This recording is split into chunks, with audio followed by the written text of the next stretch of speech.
बैठे कैलाश शिला पर नंदी वाहन संग, जगमग चंद्र ललाट पे सोए सिर से पड़ती गंगा। पार्वती संसार की माता बाएं अंग विराजी, गाये गणपत स्वामी कार्तिका शिव के नित्य समाधि। गाये गणपत स्वामी कार्तिक शिव के नित्य समाधि। नीलकंठ विख्यात जगत में गले मूल की माला, कर में डम डम बाजे डमरू सात भूत बेताला। कर में डम डम बाजे डमरू सात भूत बेताला।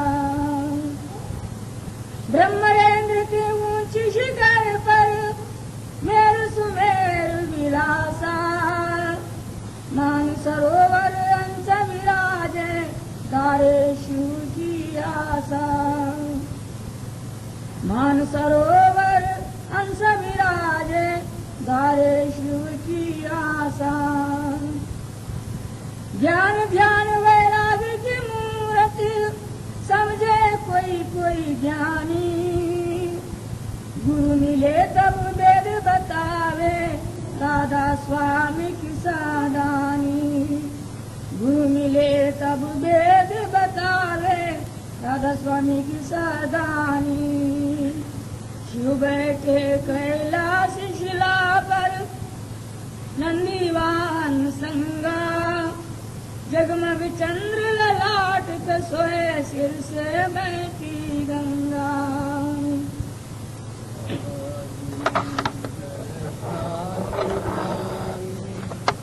जगत गुरुदाता भक्त काज समाज साधु,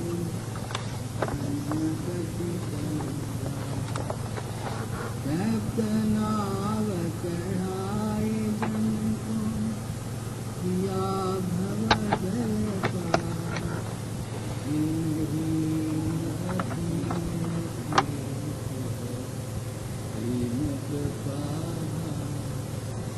भक्ति भाव की निर्मल, जाने क्या संसार आप सतगुरु ने सिखाई। हरि शंकर नाथ बिनती सुनो मेरी, तुम हो पतित उद्धार, जो न पकड़ो बाह को तो गुरु काली। सर्व समरथ साईया दुख विकट में तन्हार।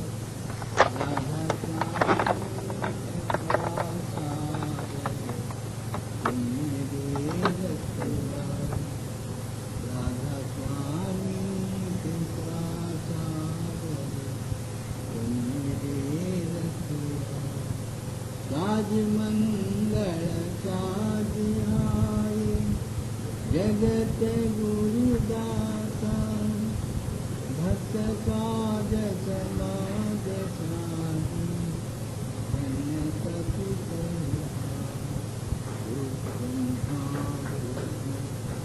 गुरुदेव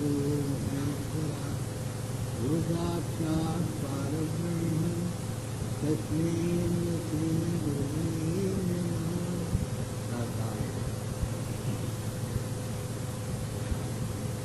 आज महाशिवरात्रि है और महाशिवरात्रि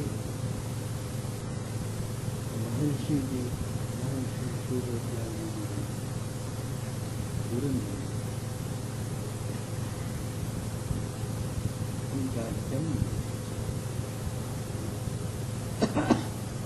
राधा स्वामी नृत्य के सिंगों के लिए एक महान विशेष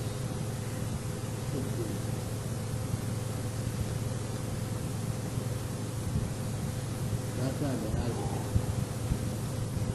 साक्षात शिव के अवतार है, शिव भगवान के अवतार।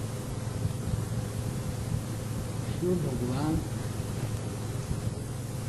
हमारे शरीर में वृक्षस्थल में है, वृक्षस्थल में शिव भगवान है, नाभि पर विष्णु है। हमारा सारा शरीर देवताओं से भरा पड़ा, सारे देवता हमारे शरीर में विराजमान हैं। आज शिवरात्रि है, आज की रात भगवान शिव की लीला देखने का बहुत अवसर होता है। लोग पूरी शिवरात्रि की सारी रात देखते हैं। मैं सुना हाँ कि हुजूर पूर्ण ही महर्षि सुरेशलाल जी महाराज शिवरात्रि के दिन स्मशान में खड़ा, स्मशान में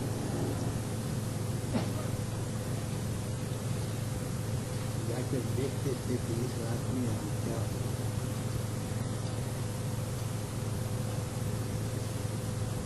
इसलिए ये हमारे प्रसंगों के लिए बहुत महान दिन है। वहाँ पर शिव की व्याख्या क्या है? कल्याण रूप शिव भगवान ज्ञान के अवतार हैं, तमोगुण उनका विशेष है। शिव भगवान का तमोगुण, ब्रह्मा का रजोगुण, विष्णु का सतोगुण। विष्णु भगवान सतोगुण की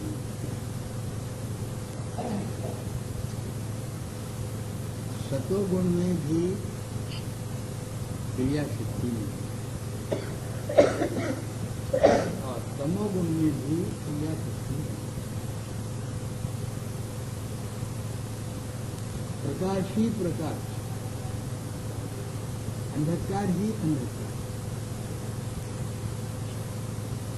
तो क्रिया शक्ति कब पैदा होगी? जब सतोगुण तमोगुण को मिलेगा। सतोगुण जब तमोगुण से मिलेगा तो क्रिया शक्ति होगी।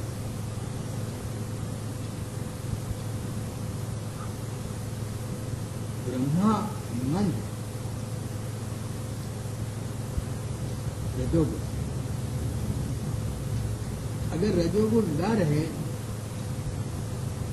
तो रचना न हो।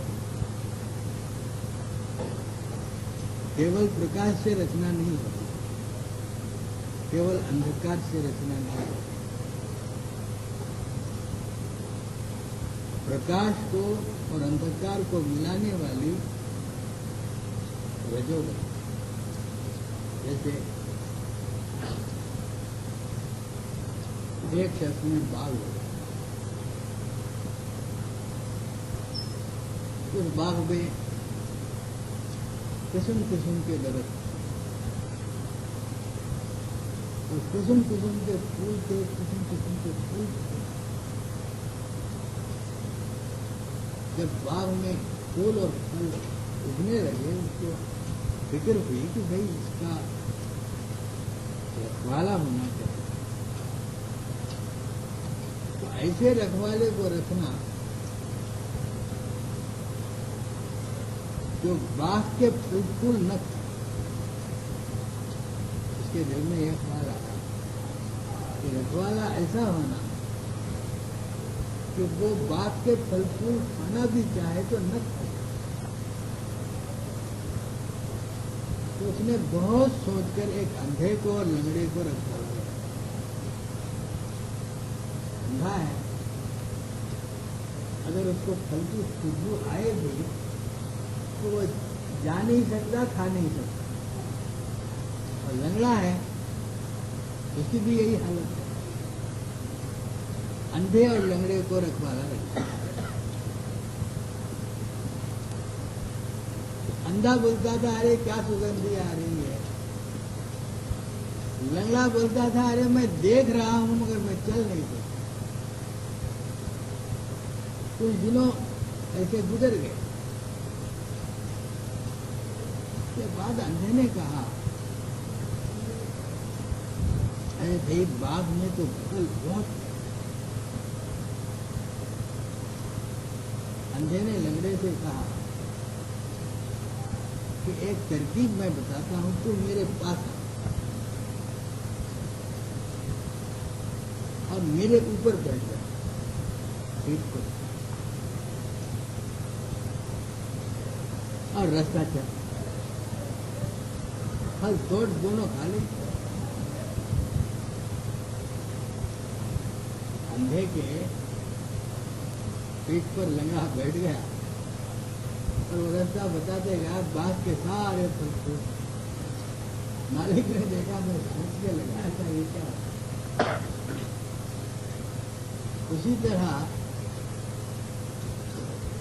शिव भगवान अंधकार के अधिपति, अज्ञान को दूर करने वाले, इसलिए कल्याण रूप शिव कहते हैं। शुभ संकल्प मस्तु। शिव भगवान अंधकार के अधिपति, विष्णु भगवान प्रकाश के अधिष्ठान। इन दोनों में क्रिया शक्ति नहीं है। जब अंधकार और प्रकाश मिल जाता है तो ये सृष्टि की रचना होती है। सृष्टि की रचना सतोगुण से भी नहीं होती, तमोगुण से भी नहीं होती, रजोगुण से होती। तो रजोगुण जब तक न हो ये रचना न हो। इसलिए आज शिवरात्रि का दिन है। रचना का सारा आधार इस महाशिवरात्रि के ऊपर है। जब तक अधिकार न हो, संस्कार नहीं हुआ। अधिकार हो तो संस्कार हुआ। तो शिव भगवान अज्ञानी को ही ज्ञान का अधिकार है। अज्ञानी को ही ज्ञान का अधिकार है। तो वैसे ही सतोगुण और तमोगुण महान हैं, श्रेष्ठ हैं। लेकिन जब तक इनके बीच में रजोगुण ना आए तब तक इनकी रचना नहीं। इसीलिए भी शिव भगवान की महानता है। शिव भगवान को कहते हैं। अब शिव भगवान कहाँ रहते हैं? शिव बैठे कैलाश शिला पर, नंदीवान संगा, जगमग चंद्र ललाट पे सोए, सिर से बहती गंगा। शिव भगवान कैलाश में रहते हैं। कई कहते हैं आनंद और अस कहते हैं रहना। आनंद के भंडार में रहना। कैलाश, जहाँ शिव भगवान है वहाँ कैलाश पर्वत है। शिव भगवान के पास कैलाश पर्वत है। आगे क्या है सर? जगमग चंद्र ललाट पे सोए, सिर से बहती गंगा। शिव भगवान जहाँ रहेंगे वहाँ शीतल का गंगा रहे, शीतल चंद्रमा रहे। तो अब सोचो, नंदी शिव भगवान का बैल, नंदी आनंद है। शिव भगवान की सवारी क्या है? नंदी, अनंत। नंद कहते हैं अनंत। तो शिव भगवान कैलाश में रहते हैं, विष्णु भगवान वैकुंठ में रहते हैं। शिव भगवान का वाहन नंदी है, विष्णु भगवान का वाहन गरुड़ है। इतना फर्क है।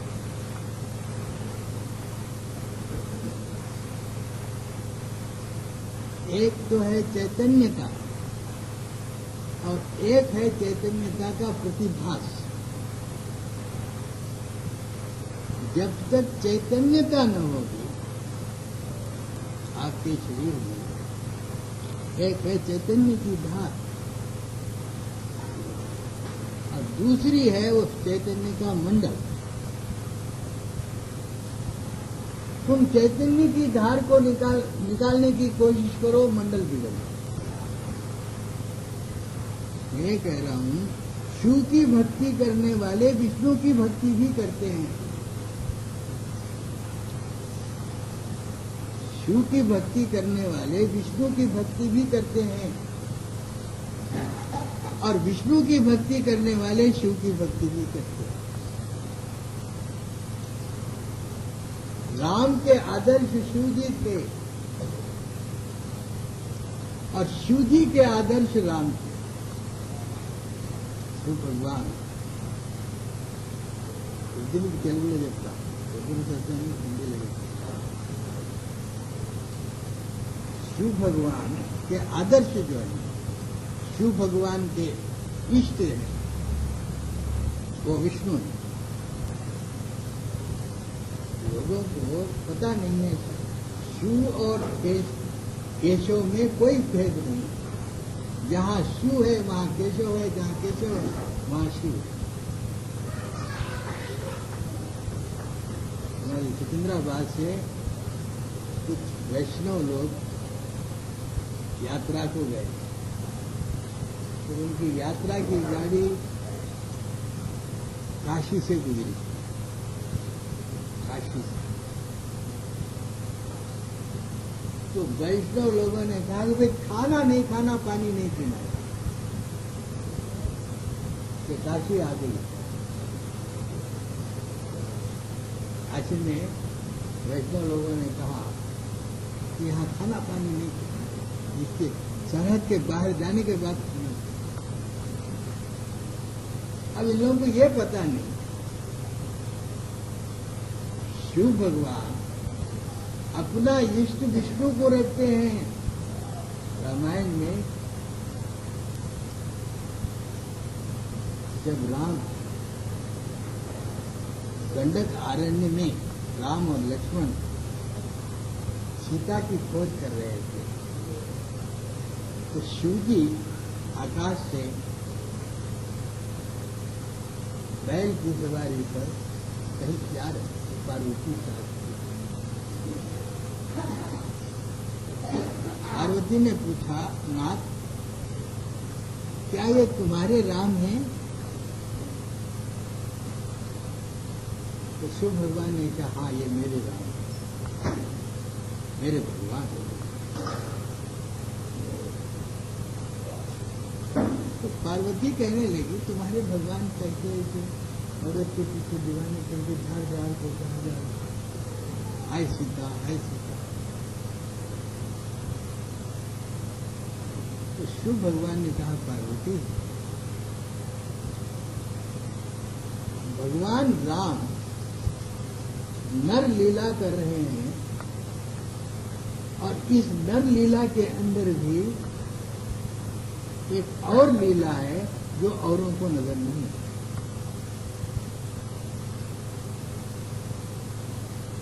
तो पार्वती ने कहा,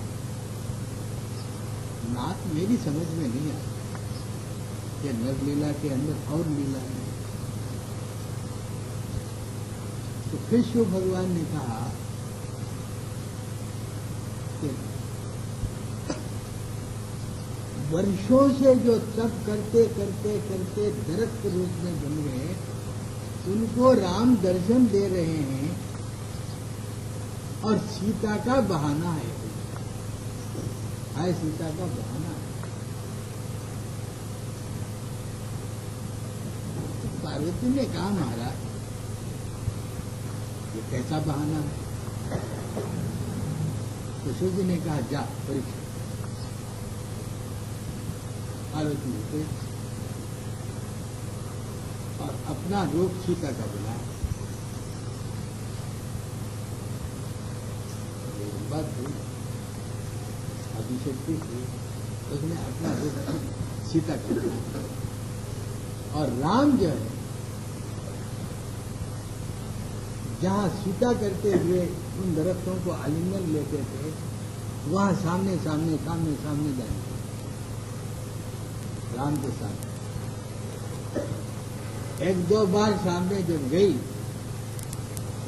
तो राम ने कहा माता तू क्यों आ गई यहां? तो राम का ये कहना था, उसका कपट वेश छूट गया।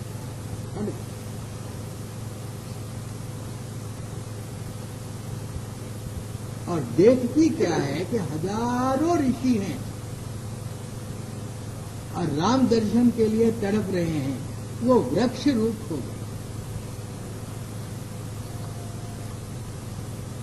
तो इसलिए इसमें ये राज है कि जहां रोशनी रहेगी वहां प्रकाश रहेगा, अंधेरा रहेगा, और जहां अंधेरा रहेगा वहां प्रकाश रहेगा। किसी ने अंधेरे और प्रकाश को अलग नहीं किया है। तुम कागज मैचिस बॉक्स लेके तुम उसको जलाओ तो धुआं ऊपर चले जाएगा, फिर रोशनी हो गया। तो इन दोनों के अंदर क्रिया शक्ति पैदा करने वाला ब्रह्मा है।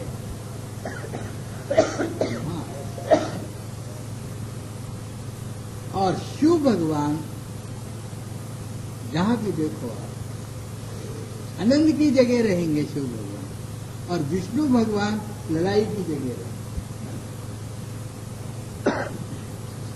राम रावण का युद्ध, कंस का युद्ध, शिव भगवान अपने कैलाश पर बैठे। शिव भगवान ने शंखचूड़ पुराण में शिव भगवान की लड़ाई आती है, लेकिन शिव भगवान अहि अंधकार, जितने राक्षस हैं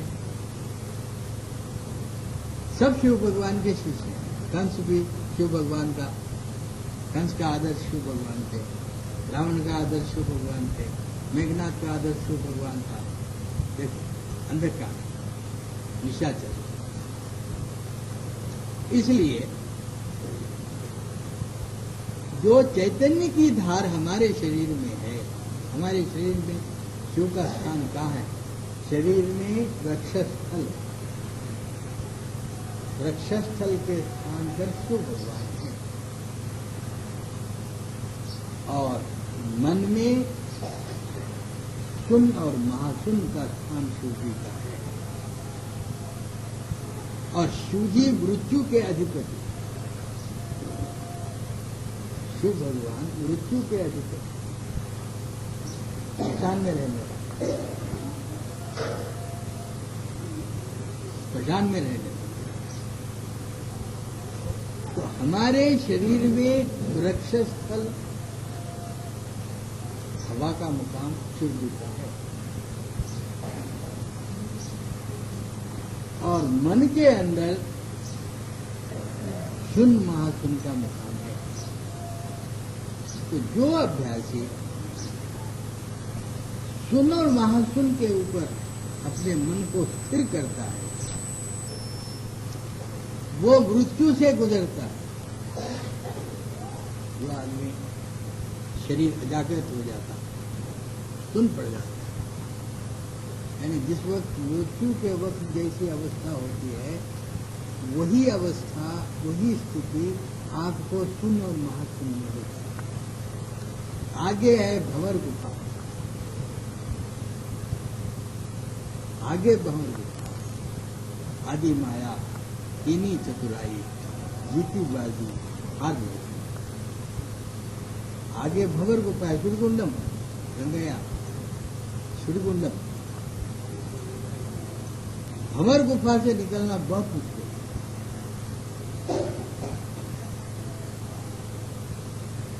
मकामात में गुरुमज में ज्योति का दर्शन होगा। सहस्रदल कमल में आपको लाखों ज्योतियां जलती हुई दिखाई देंगी। दिवाली का मंजर सामने आएगा। त्रिकुटी में सूरज का दर्शन होगा। शून्य और महाशून्य में चंद्र का दर्शन होगा। चंद्रायन लग गया बोलते देखो, अरे भाई चंद्रायन लग गया। तो अगर कोई अभ्यासी शून्य और महाशून्य की अवस्था का अनुभव करता है तो मरते वक्त उसके प्राण बहुत आसानी से चले जाएंगे, क्योंकि उस स्थान पर वो आ चुका है।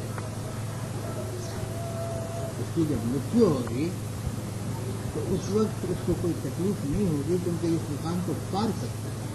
ये शिव की तरह मैं आज महाशिवरात्रि है, शिव भगवान की महिमा में बता रहा हूं। जो अभ्यासी त्रिकुटी से पार चले जाएगा, शून्य महाशून्य मन स्थिर करेगा, तो उसको मृत्यु के वक्त कोई तकलीफ नहीं होना चाहिए और नहीं होगा।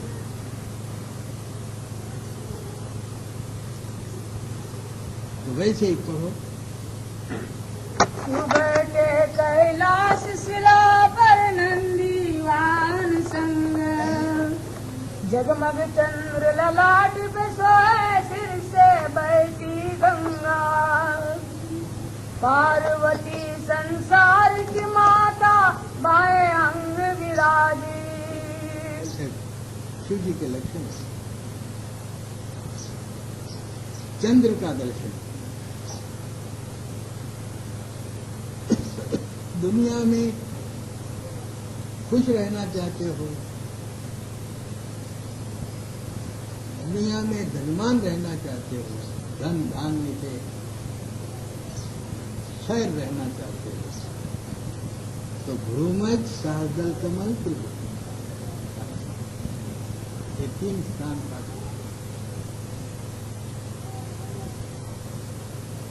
शून्य के ऊपर जो साधन है, शून्य और महाशून्य के ऊपर साधन है, वो 50 साल के बाद हुआ। जवान आदमी को शून्य का साधन नहीं है। शून्य और महाशून्य का जिसमें वैराग आ जाएगा, और वैराग जब आ जाएगा उसकी जिंदगी खराब हो जाएगी। मन में अगर वैराग आ गया और उसके अंदर कोई इच्छा नहीं रहेगी कमाने की, तो वो दुनिया में बेकार हो जाएगा। इसलिए शून्य और महाशून्य का स्थान जो है 50 साल के बाद। भाई जी कहते थे कि आनंदराव त्रिकुटी के करे मत बताओ लोगों को। त्रिकुटी के करे, त्रिकुटी का साधन क्या है? त्रिकुटी में आपको धन दौलत सुख शांति,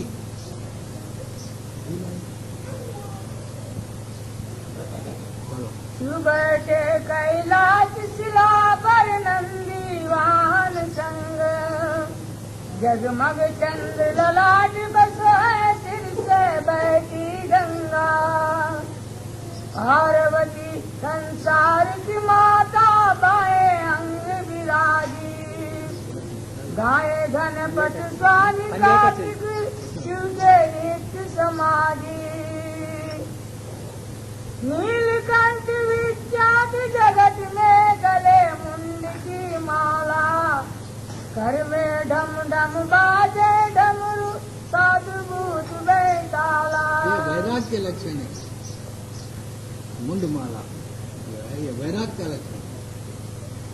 ब्रह्मरेंद्र के ऊंच शिखर पर मेर सुमेर विलासा, मान सरोवर हंस विराजे धारे शिव की आशा, धारे शिव की आशा।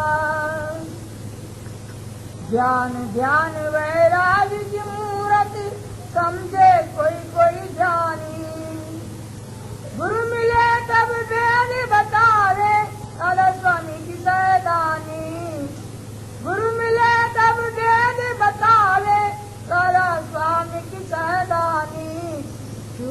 बैठे कैलाश शिला पर नंदीवान संग। जगमग चंद्र ललाट पे सोए, सिर से बहती गंगा, सिर से बहती गंगा। पार्वती संसार की माता पाए अंग विराजी, गाये गणपति स्वामी कार्तिक, शिव के नाट्य समाधि, शिव के नित्य समाधि। शिव भगवान की ये शिवरात्रि लोगों के लिए कल्याणदायी है, कल्याण रूप की कहते हैं। जब तक आपका गृहस्थ समाप्त न हो,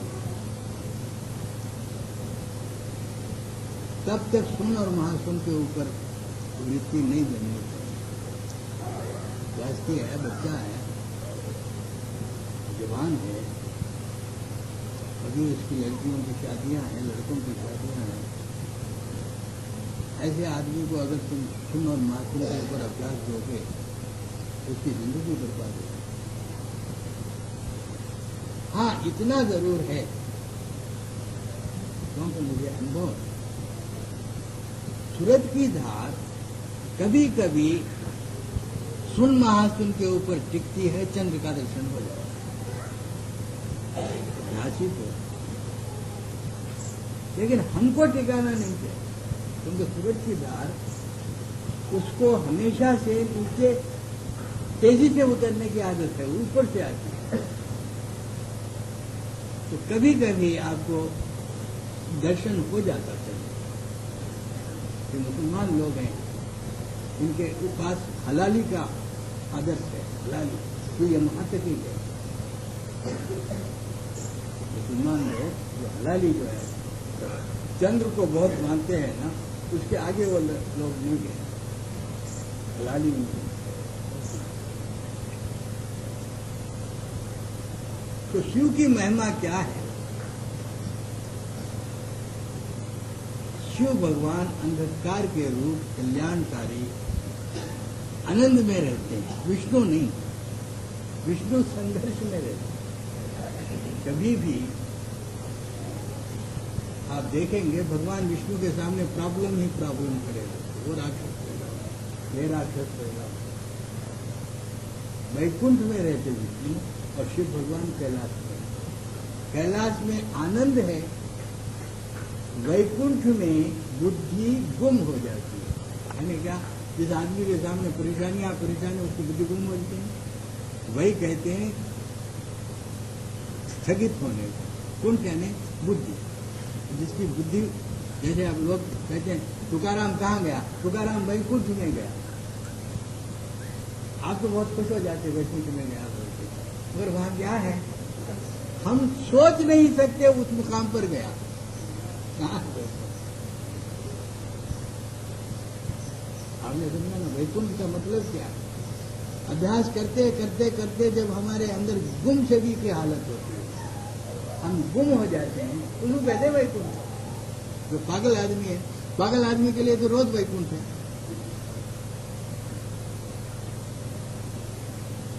विवेक और बुद्धि का कुंठस्थ होना वैकुंठ हो क्या है? तो इसलिए अगर दुनिया की ख्वाहिशें आपकी पूरी नहीं हुई हैं, तो तुम सुन वहां सुनते ऊपर मत जाओ। फर्ज करो तुम्हारी दुनिया की ख्वाहिशें पूरी नहीं हुई और तुम ऊंचे मुकाम का सत्संग कर रहे हो, अभ्यास कर रहे हो, तो जब तुम्हारी दुनिया सुन हो जाएगी, जब तुम्हारा गृहस्थ बेकार हो जाएगा, तुम गिर पड़ोगे या नहीं पड़ोगे? या तो साधन छोड़ दोगे या गिर जाओगे। इसलिए शिव भगवान का स्थान क्या है? सुन और महासुन। वृक्ष स्थल में जहां हमारी हवा है, शिव भगवान की मंदिर में चले जाओ, 2 गालों के अंदर हवा भर के बम बोला बम बोला बम बोला करते, इसलिए तो हवा की पूजा है। आज महाशिवरात्रि है, मैं आपको छोटी मानता बता रहा हूँ शिव भगवान की।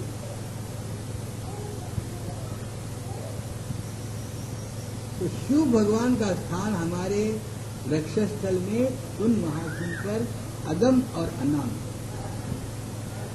तीन जगह है, अलग, अदम, अनाम। तो शिव भगवान हमेशा अपने भक्तों की परीक्षा करते रहते हैं। एक बार ऐसा हुआ,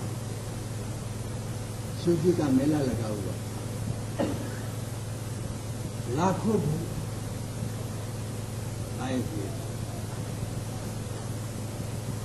पार्वती और शिव आकाश में नंदी वाहन पर जाते हुए देखे।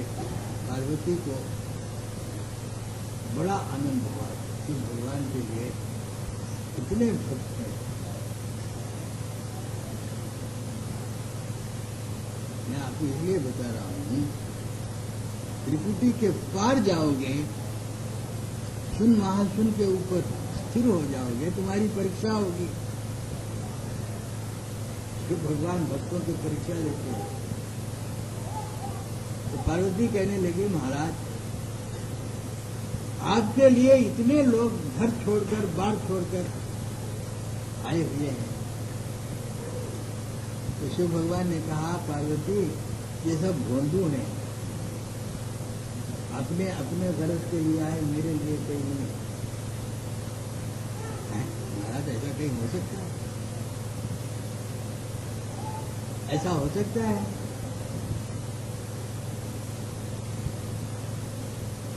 तो कहने लगी, पार्वती मेरी बात तो मान जा। नहीं महाराज, इतने आदमी आए। तो शिव भगवान ने कहा, परीक्षा नहीं, अच्छा तो बूढ़ी हो जा। पार्वती बूढ़ी हो गई।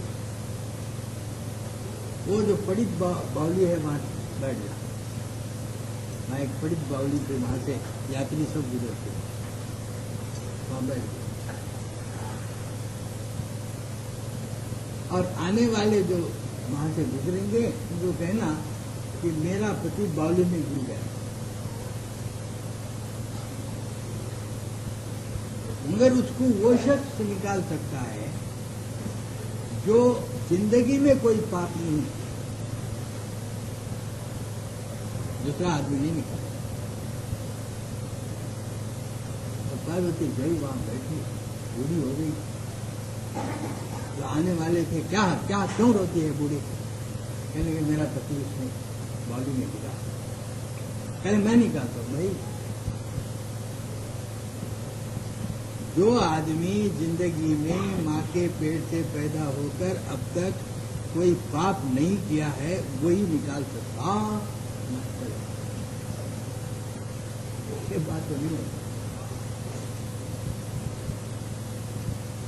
सैकड़ों आदमी आए, पार्वती देख के चकित होगी, कोई निकालता ही नहीं।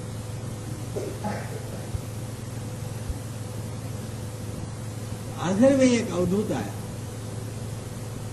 भगवान का भक्त था, अवधूत था, मस्त कलंदर। मैंने पूछा, बूढ़ी क्यों रोती है? कहने लगे, मेरे पति इसमें डूब गए हैं, मर गए, तो मैं निकालता हूँ। सर, माँ के गर्भ से निकलने के बाद अब तक आपने कोई पाप कर्म नहीं किया है, तो आप निकाल सकते हैं। इतनी बात। सामने गंगा बह रही थी, गया, डुबकी मारा, नहाया, करा। कहने मेरे पाप सब धुल गए। आया बुढ़ी के पास, तो अब बता, मेरे पाप गंगा में धुल गए। बावली में कूदते जाते वहां शिवजी प्रसन्न हुए। पार्वती देखा, एक आदमी है, मैंने कहा था एक। वैसे ही अभ्यासी को भी आदि माया, कीनी चतुराई, जीती बाजी हार लगती। त्रिकुटी में उसकी जिंदगी बन जाती है, अहम भाव आ जाता है, सीधी शक्तियां मिलती हैं, सुन और महासुन पे गिर जाता है। परीक्षा होती है, जैसे यहाँ परीक्षा हुई, वैसे ही सत्संगी की परीक्षा होती है। इसीलिए कहा गया आदि माया कीनी चतुराई, प्रकृति के बाद भंवर गुफा है, मेरे जुल्मात का मुकाम है। अभ्यासी वहां अटक जाए और उसको जन्म लगते, आप कहेंगे कि जिन नहीं जन्म लगते भंवर गुफा की, मेरे जुल्मात का स्थान जो है वो निकलने नहीं देते। अगर भंवर गुफा से निकल गया तो वो सतपद में पहुंच गया, आसान। राजा दयाल भी कहते मेरे जुल्मात से बचो, राजा दयाल की किताबों में कहा मेरे जुल्मात से बचो। वहां परीक्षा होती है और कड़ी परीक्षा, इसलिए आज महाशिवरात्रि है।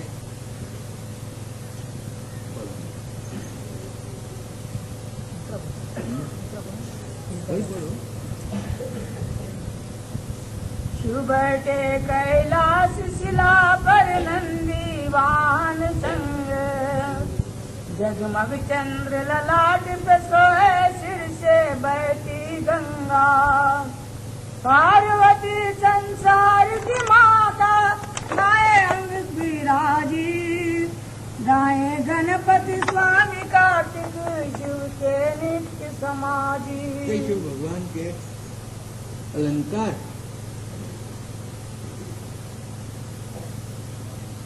पार्वती पर्वताकार वृत्ति, एक शब्द है इसमें, हो पार गई तो पार, यानी जो वृत्ति हमारे क्षण से नख सुख तक भरी हुई है, पर्वताकार, पार्वती यानी क्या, पर्वताकार भव पार गई तो पार गई, भव पार गई सोई पार्वती। पार्वती जी पार्वती, भव पार गई सोई पार्वती। गिर कैलाश हिमालय डेरा स्वंबर का संगा, गिर कैलाश हिमालय डेरा स्वंबर का संगा। मानसरोवर हंस मंडली नाटी प्रेम की गंगा, भव पार गई सोई पार्वती। त्याग विराग प्रीत अनुरागा उदासीनता मूर्त, ये सब सूरत निरत के लक्षण, ये सब सूरत निरत के लक्षण। पार्वती का वर्णन करते हुए सूरत कहते हैं सूरज के किरण के मुताबिक आती सूरत। सूरज की हमारा इस ब्रह्मांड में सूरत, पिंड में प्राण, पिंड में प्राण, ब्रह्मांड में सूरत और पर ब्रह्मांड में निर्मल। सूरत में होश रहती है, तुम जो साधन करते हो अपने मन को शुद्ध करने के लिए ही सूरत का साधन किया। जब सूरत निरत हो जाती है कि तुम कारण अवस्था में चले, निरत में तुमको होश नहीं रहता। प्राण, सूरत, निरत, ये तीन। शरीर में प्राण, ब्रह्मांड में ये जो मन का तबका है वहां सूरत, और ये जो पर ब्रह्मांड है, कारण शरीर है, इसमें निरत। तो प्राण ही सूरत बनती और सूरत ही निरत। ये सब सूरत निरत के लक्षण। कहा भव पार गई तो पार्वती। ये जो हमारी धार है, भव के पार जाना क्या है? भव कहते हैं विचार को। भाई वो पानी का सागर है, ये भव सागर है। भव कहते हैं विचार को। तो जिस साधक को साधन अवस्था में कोई विचार नहीं आता, वो भव के पार जाता है। समझ आई बात? जिस साधक को साधन अवस्था में कोई विचार नहीं आता। महाराज जी कह रहे थे, दुर्गादास सेठ दुर्गादास महाराज जी के दो, और दुर्गादास चंडीगढ़ में बीमार हुआ। महाराज जी ने मानचंद को भेजा, तो दुर्गादास को देख लिया। मानचंद गया, दुर्गादास बेड रिटर्न पड़ा हुआ था। तो मानचंद ने पूछा, दुर्गादास महाराज जी ने भेजा है? कहने लगे महाराज जी मेरे पास ही हैं, महाराज जी मेरे पास बैठे हुए हैं। उनको कभी पूछा, अरे यही है। तो ये बात जब मामचंद ने महाराज जी को कही तो बोले दुर्गादास गया। सोचने वाली बात है। महाराज जी ने कहा कि दुर्गादास इतने दिन मेरे साथ रहकर गया,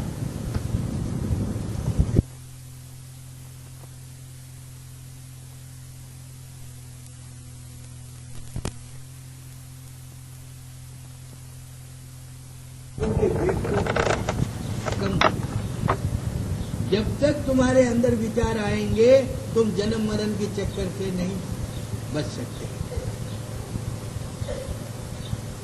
इसलिए भंवर गुफा में कोई विचार नहीं आता, शरीर सुन्न हो जाता है, जागृत हो, आदमी होश खो दे। बंधे हम गहरे बंधन आन, एक है भंवर गुफा में। एक दफा परम दयाल जी महाराज ने सत्संग में कहा था कि मुझे एक स्वप्न पड़ा। वो स्वप्न ऐसा था कि प्रकाश का टांगा, प्रकाश का घोड़ा और प्रकाश का टांगा हाँकने वाला, उसके हाथ में प्रकाश का चाबुक, और अंदर राय शालिग्राम बैठे हुए, वो भी प्रकाश के, उनकी दाढ़ी भी प्रकाश की, मुझ भी प्रकाश की। और वो टांगे पे जा रहे थे। राय शालिग्राम महाराज इनको बुला के टांगे में बिठा दिए। तो महाराज कहने लगे मैं भी प्रकाश का। मैंने देखा मैं भी प्रकाश का। उस टांगे पे जाते जाते उनको ये ख्याल आया कि मेरी बीवी दम्मे की बीमारी से बीमार है, वो कैसी होगी, ये ख्याल आया। इस ख्याल के आने की देर थी, नीचे आ गए। देखें आप, ख्याल में इतनी ताकत, खिसक के नीचे आ, बस देखा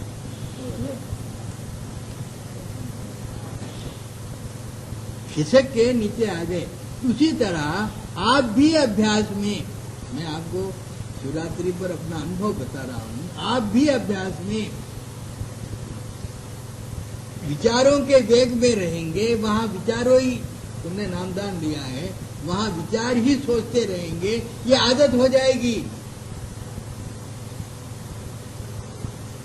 वहां ये कोशिश करो कि कोई विचार न आए, कोई विचार न आए, ये कोशिश करो। वो पार गई सोई पार्वती, पार्वती क्या कार्य की अटल पड़ दृढ़ गाड़ी।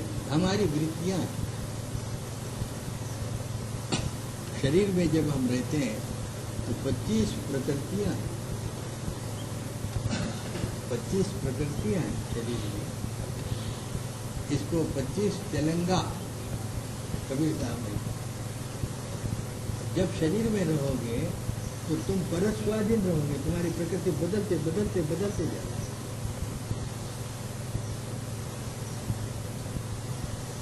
मन में रहोगे और बढ़ जाएगी, और आत्मा में रहोगे शरीर और मन छूट जाएगा।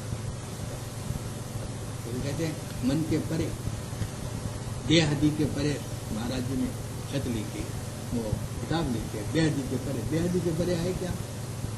शरीर के परे और मन से परे। अगर शरीर और मन से परे हम साधन करेंगे और जिंदगी में हमको ये अभ्यास हो जाएगा तो फिर मौत में भी हम बेहदी के परे चले जाएंगे। हमारी मौत जो होगी बहुत अच्छी है, फिर जन्म मरण नहीं, जन्म मरण का खौफ नहीं। हाँ, सूरत शब्द में शब्द सूरत में मिलजुल खेल करती मैंने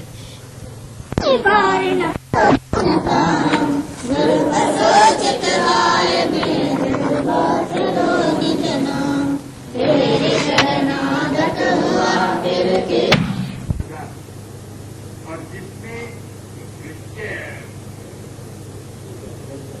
चर्च हैं गिरजाघर हैं वहाँ भी उनके भजन भाव से भजन होना और उनको भी अन्नदान। कहने के रानी तूने मांगा अपने लिए क्या? कहने के महाराज मेरी यही इच्छा। राजा ने हुक्म दे दिया और सारे शहर में दीपदान लग गए और बड़ी खुशियां होने लगी, हंसे के भजन होने लगा, अन्नदान होने लगा। रात को 9 बजे राजा अपने कारोबार से फुर्सत पाकर दोनों राजा और रानी खाना खाए। बड़ी खुश थी रानी। राजा ने देखा रानी तू बहुत खुश है, क्या बात?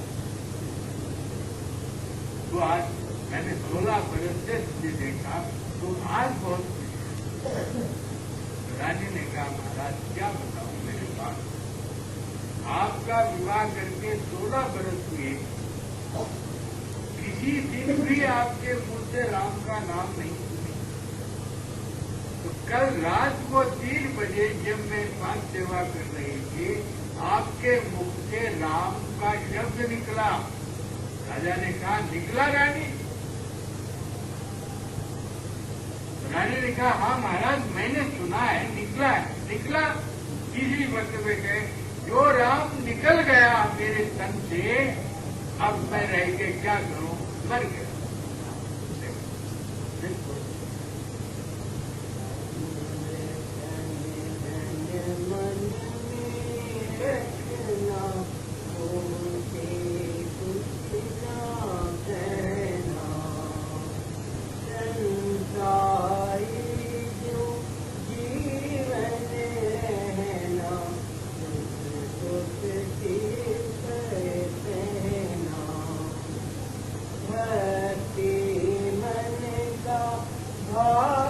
ऐसा नाम एक ही बार लेना काफी है। नाम रटे तो क्या अंतर रहे नहीं, पति वृद्धा पति को भजे, मुख से नाम लगे। पति वृद्धा स्नेह होती है तो क्या अपने पति का नाम लेती ही नहीं? बल्कि पति का नाम लेती ही नहीं। कोई स्त्री अपने पति का नाम उससे नहीं लेती। नाम रटे तो क्या हुआ, अंतर रहे नहीं, पति वृद्धा पति को भजे, मुख से नाम न ले। तो नाम लेने के पहले तुम्हारे अंतर में हित होना चाहिए।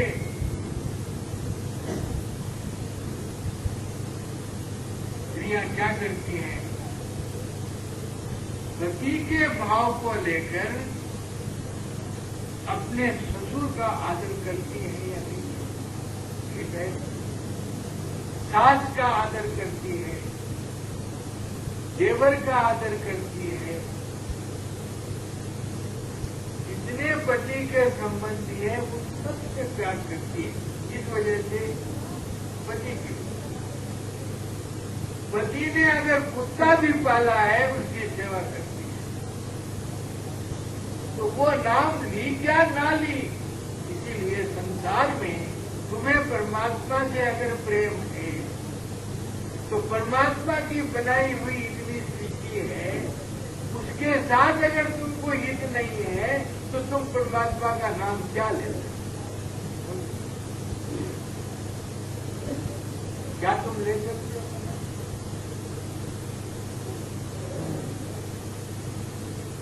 अगर परमात्मा के साथ हित है, इस तरह पतिव्रता स्त्री है, वो तो नाम तो नहीं लेती लेकिन पति की सारी चीजें अगर तुम परमात्मा के भक्त हो, नाम लेते हो और तुम्हारे मन में हित नहीं है तो ये नाम बेकार है, पढ़ो।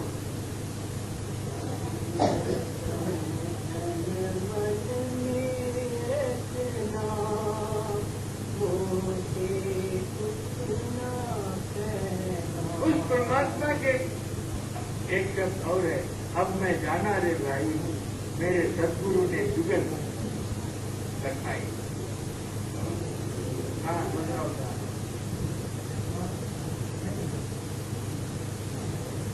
वो भाई देखो, कबीर कहते हैं कोई जरूरत नहीं क्रिया कर्म करने की, हम जो कर्म कांड करते हैं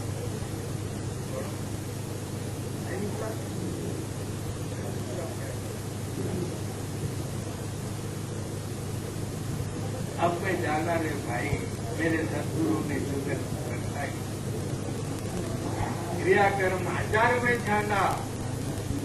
हाँ,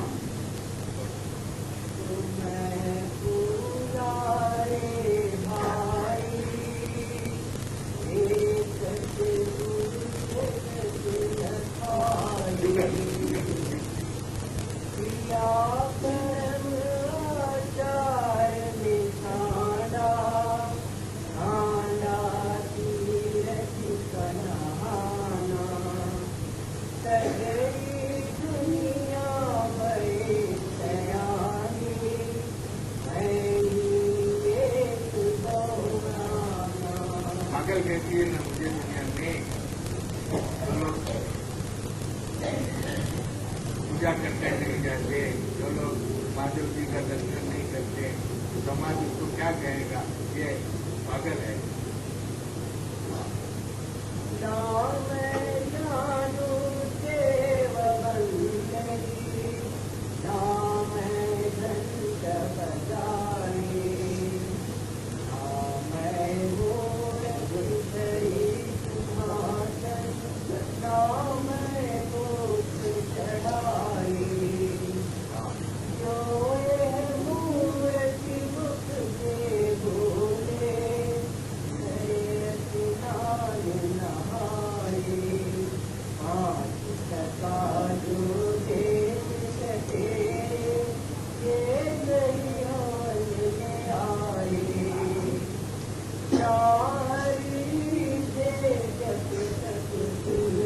भगवान तुम्हारे जब तब करने से रिश्ता नहीं, भगवान ना हरी रीते जब तक नहीं। हाँ, ना काया के जारे, काया के जारे कौन है? ये जो लोग उपवास करते हैं, उपवास करते हैं, क्या ये उपवास करने से इनको भगवान मिलता है? मैंने मान ली, मैं माँ से नमस्कार करके कहते थे, माँ ये सोमवार वगैरह कुछ छोड़ दे, अब तेरे 60 साल हो गए, क्योंकि तेरा खून नहीं बनेगा और फिर तू तकलीफ उठाएगा। उसने नहीं माना, 5 साल अग्न होकर तकलीफ उठाएगा। उपवास करते, क्या उपवास करने से भगवान मिलता है? हाँ, उपवास किसको करना चाहिए? जो नौजवान है, जिसके जज्बात भरे हुए हैं और जिसके काम पुरुष लोग हो उसको भटका रहे हैं, उसको उपवास करना चाहिए। 25 साल, 30 साल, 40 साल उसको उपवास करना चाहिए। अब ये मरते मरते खूबियां 60 साल की हो जाती है तो उपवास, मैं तो आज शिवरात्रि है पानी ही नहीं पीऊंगी, मरेगी। उपवास करने से भगवान मिलता है? ना खाया के जाने, ना हरी रीत है।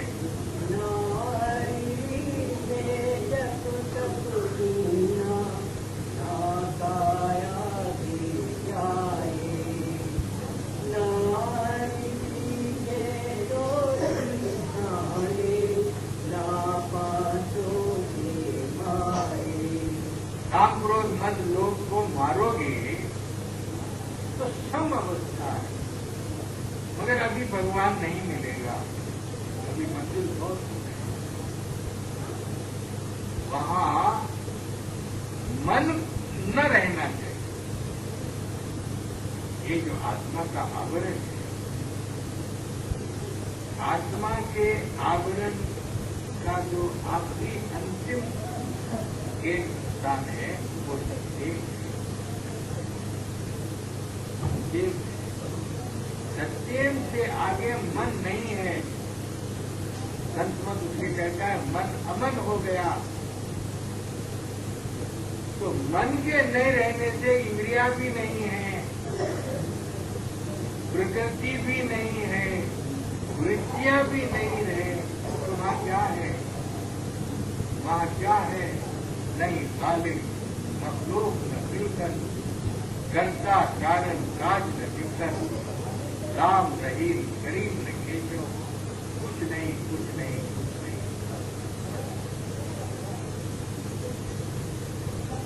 वहां हम जाते हैं नाम का स्मरण करते हुए, ध्यान करते हुए वहां जाते हैं, लेकिन वहां जाने के बाद हम नहीं रहते। तुम चली तुम करके अपने आप को अपना पता चले। तो उस आत्मा के आवरण में क्या होता है? कोई ख्याल मन में ना आए। हमारे सत्संगी के महाराज आप आ गए, अमृतराव मुझे हजूराबाद से खत लिखता है, बाजार है, बगीचे हैं, मन है, फूल है। मैंने कहा बिल्कुल मन के अंदर से नहीं लिख रहा। मैंने उसको खत लिखा, वो गोचर जहां लग जाई तुलसी महालक माया कर। जब तक नजर और नजारे देखोगे और वहां का आनंद लोगे, तुम मन में फंसे हुए हो। तुम मन में फंसे हो। हमारे से वो हुआ, ये हुआ, ये तेरे ख्यालात हैं। अपने ख्यालात में आकर आप ही फंस जाता है, रेशम का कीड़ा होता है। वहां ऐसा ध्यान करो, ऐसा ध्यान करो कि ध्यान ना रहे। ऐसा सुमरन करो, ऐसा सुमरन करो कि सुमरन न रहे। और सुमरन और ध्यान न रहे तो क्या रहता है? तुरंत हुई अति कर्म मग्नानी, जाय समानी पुरुष अनामी। इसको कहते हैं विद्वान। किसी को बम्बई नहीं मालूम है, बम्बई का पता मालूम है तो पहुंच जाता है। नहीं बम्बई नहीं मालूम, बम्बई नहीं गया। अगर किसी ने उसको कहा कि बम्बई फला फला फला फला फटे से, उसकी तरह की हालत हमारी है। हमको बम्बई मालूम, हमको वहां तक पहुंचे, लेकिन पता है, हालत का पता है, इसलिए घंटा घंटा समाधि लगाकर पहुंचते। घंटा बैठो, 2 घंटे बैठो, 1.5 घंटा बैठो, सुबह बैठो, शाम बैठो। तो मैं आपको अनुभव करके सुनाता हूँ। जोश सुमरन ध्यान भजन करते हुए ये सत्संग नहीं है, सत्संग अपने अंदर होता है। एक दफा भारती परमेश्वर जी पूछे, बैठे बैठे आंख बंद कर देते हो, आंख ऊपर चला लेते हो, क्या मुझसे भी ज्यादा खूबसूरत और वहां है?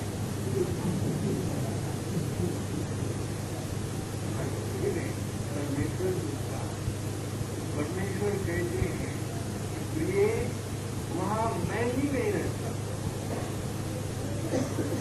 लेकिन वो हालत कैसी है? सर्व दुखानी निवृत्ति परमानंद प्राप्ति।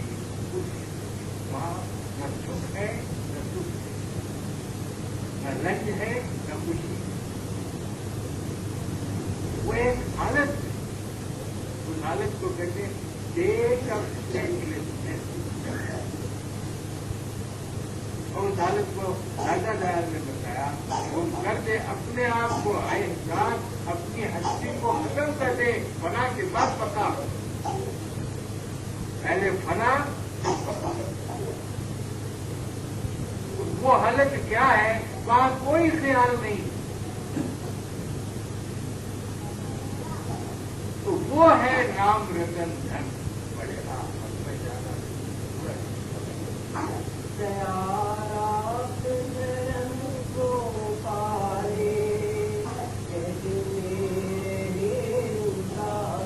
विदास महाराज ने कहा ये नहीं हो सकता,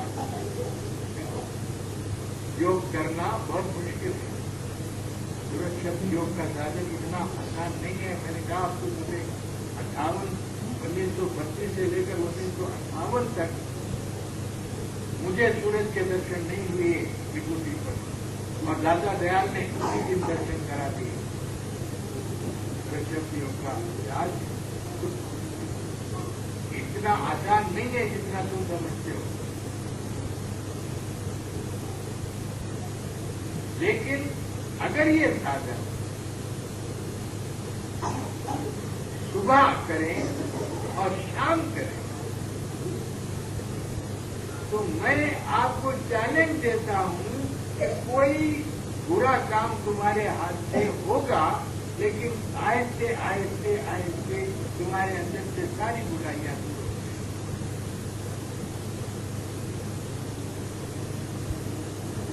तुम्हारे जितने अवगुण हैं वो खत्म हो। जिस वक्त अवगुण खत्म होंगे उस वक्त तुम सत्यम तक पहुंच सकते हो। एक जिंदगी मैंने महाराज मैं तो सत्यम तक पहुंच के मुरली की सुन,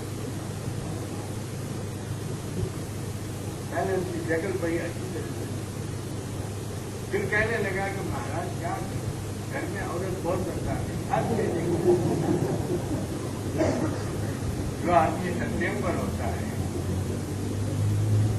नाम रतन धन है, जो आदमी सत्यम पर होता है उसको संसार के सुख दुख व्यापते हैं। सरदार वल्लभ भाई पटेल थे, अहमदाबाद कोर्ट में एक मुकदमे में बहस करते और वो तारा उन्होंने पढ़ लिया जेब में रख दिया, फिर बहस की आधा घंटे तक। फिर उन्होंने जज साहब से पूछा कि आपको और भी कुछ शक है तो मैं और उसको साफ करूंगा। जज ने कहा नहीं, बस समझ गया। सरदार ने कहा कि मैं आगे की पेशी पर नहीं आऊं। क्यों? कहा मेरी बीवी का इंतकाल हो गया।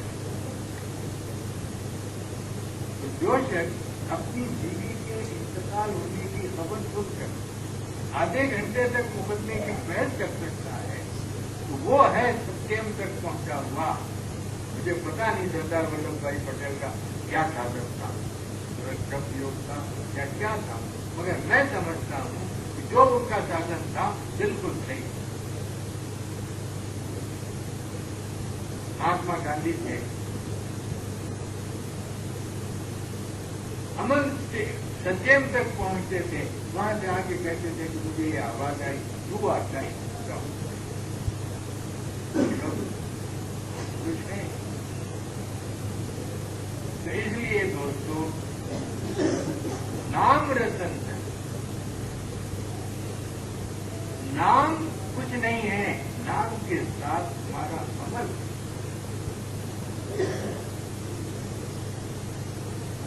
एक दफा ही नाम लो,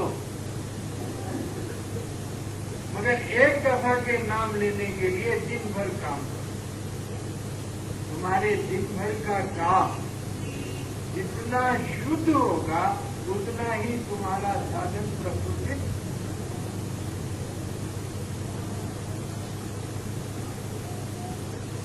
सत्संग में यहाँ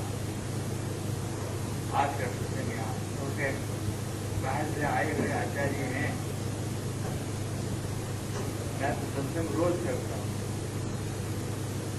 सुबह भी करता हूँ, यहाँ भी आता हूँ, आपके पास जब आता हूँ तो मैं सत्संग देते ही रहता हूँ, लेकिन इन लोगों को मौका मिलना चाहिए। इसलिए मैं अपनी राव जी महाराज से प्रार्थना करूंगा कि आप यहाँ कोई उसमें सुख और शांति होती है। दौलत से आपको शांति नहीं मिलेगी, सुख नहीं मिलेगा। मन के हल्का करने से शांति मिलेगी। जितना हल्का मन रहेगा उतने तुम खुश रहोगे, उतनी इच्छाएं उसमें नहीं रहेगी। जो मन भारी रहेगा वो वासनाओं से भरा रहेगा।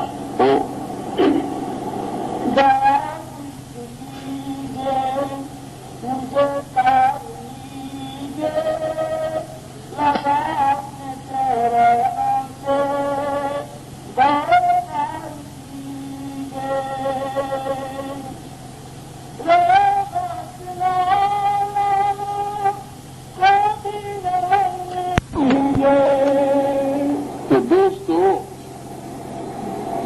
मन को हल्का करना,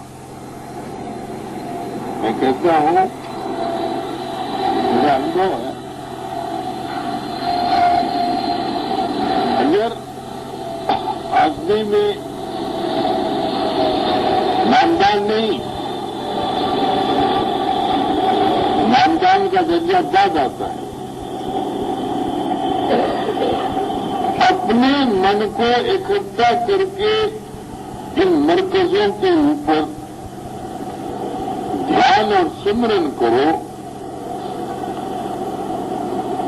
तो यम और नियम के अनुसार तुम्हारा इन स्थानों के साथ जैसे जैसे रफत बढ़ती जाएगी, तुम्हारे अंदर जितनी बुराइयां हैं सब दूर हो जाएगी। धीरे धीरे धीरे पहले ये मन घात था, करता जीवन घात, पाछे ये हंसा बना, मोती चुन चुन खा। आप करके देखो, बाहरी पूजा इंद्रियों की पूजा है। इंद्रियां अयम चाहती है, चाहे होटल में बैठकर वहां के मजेदार चीजों को खाओ, चाहे मंदिर में बैठकर वही भोग लगाओ, एक ही बात है नहीं। इंद्रियां खाना चाहती है, आंख अच्छा अच्छा देखना चाहते, कान अच्छा अच्छा सुनना चाहते, आंखें अच्छी अच्छी देखना, जुबान अच्छे अच्छे भोजन करना चाहते हैं। तुम वहां खाओ यहां खाओ, एक ही बात है, मगर थोड़ा सा फर्क है। होटल में खाने से बुरे संस्कार आ जाएंगे, मंदिर में खाने से अच्छे संस्कार आ जाएंगे। भगवान का प्रसाद है, लेकिन इससे तुम्हारे मन के अंदर जो वजन है वो खाली नहीं होगा। सुगम भक्ति जरूरी है, प्राइमरी क्लास है। सुगम भक्ति के बाद गुण भक्ति है। सुगम भक्ति परमात्मा के पास जाओ, मिलाओ, कपड़े पहनाओ, चंदन लगाओ, भोग चढ़ाओ। इतना करने के बाद क्या होगा, तुम्हारे मस्तिष्क के ऊपर उसका संस्कार पड़ेगा। तुम स्वप्न में भी उसी भगवान का दर्शन करोगे। लोग कहते हैं ना, शिवरात्रि को बड़ी निष्ठा से अभिषेक करके आके कहते महाराज आज शिवजी महादेव में अभिषेक करने लग गया, स्वप्न में भी अभिषेक करने लग गया। मैं मुबारक, मैं कहता हूं मुबारक। क्यों? ये गुण भक्ति है। जब तक सुगम भक्ति हम नहीं कर लेते, गुण भक्ति हमारा साथ नहीं देती। गुरु भक्ति करने के बाद निर्गुण भक्ति लय होना। हम जागृत अवस्था में रहते, थोड़ी देर स्वप्न में रहते, हमारा लय होता है या नहीं होता? ये लय की स्थिति जो है वो समाधि है। हमारी जो लय अवस्था है, उस लय के अवस्था के आने से क्या होता, हमारे मन में कोई इच्छा नहीं रहती। अगर ये स्थिति रोज रोज हमारे अंदर आए और रोज रोज हम उसका अभ्यास करें, तो हो सकता है मरते समय ये हालत आए, हमको निर्वाण पद मिल जाए। यह इसलिए अहिंसा, अपने ऊपर एहसान कर, अपने मन को शुद्ध रख, मालिक की भक्ति कर, वो अवस्था प्राप्त कर और उस मालिक के अंदर मिल जाओ। ये एहसान है। कर ले निज उपकार हो, कर ले निज उपकार मानुष तन पाया, मेरे शरीर लग देवन को, मन में सोच विचार मानुष तन पाया। अब किसी को पछतावे, अवसर नहीं बारंबार मानुष तन पाया। पता नहीं हमारा दूसरा जन्म क्या हो। लोग कहते हैं कि भाई दूसरे जन्म में देखेंगे, क्या पता। रत्नाकर डाकू था, डाकुओं के घर में पैदा हुआ, परम भक्त था। भगवान विष्णु ने देवताओं की कॉन्फ्रेंस में कहा कि रत्नाकर डाकू इस जन्म में है, लेकिन इसका जो भक्ति का संस्कार है बहुत बड़ा है, इसको जरा सा जगह देने की जरूरत है। ये परम भक्त होगा, वाल्मीकि हो गया। इसलिए गया वक्त हाथ आता नहीं, वक्त है, जितना वक्त मिला हुआ है छोड़ो। क्या हम ईमानदार रहने से भूखे रहेंगे? देखो, क्या हम ईमानदार रहने से, पराया धन की आस न रखने से भूखे रहेंगे? कर्म कमंडलों कह गए, तुलसी जल लग जाए, क्या सजता क्या कूप जल, बूंद न अधिक समाए। हमारे कर्म में हमको जो चीज मिलना है वो मिल के रहे।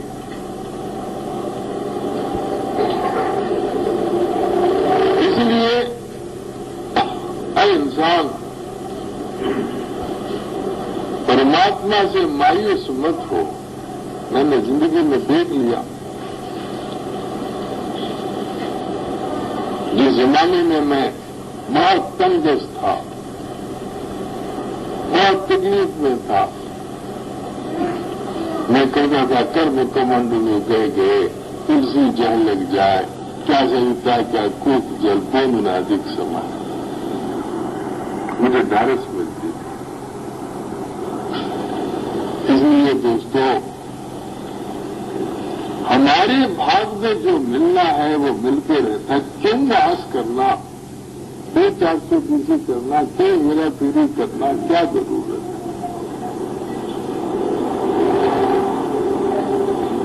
इससे क्या होता है, हम मालिक के चरणों से दूर हो जाते हैं, फिर ये शरीर हमको नहीं मिलता। क्या पता, और ये अवसर जाने के बाद फिर पछताने से क्या, अब पछताए क्या होता है जब चिड़िया चुग गई खेत। इसलिए जहां तक हो सके, बेशक हर आदमी में पैदाइशी गुणवान नहीं रहता, क्योंकि वो जन्म से गुजरा हुआ है। हम कई योनियों से गुजरे हुए, वो संस्कार हमारे अंदर है, इसलिए हमको गुस्सा भी आता, हमारे अंदर काम की उत्तेजना भी होती, लोभ भी होता, ये है। लेकिन इसका इलाज ये है कि हम अपने मन को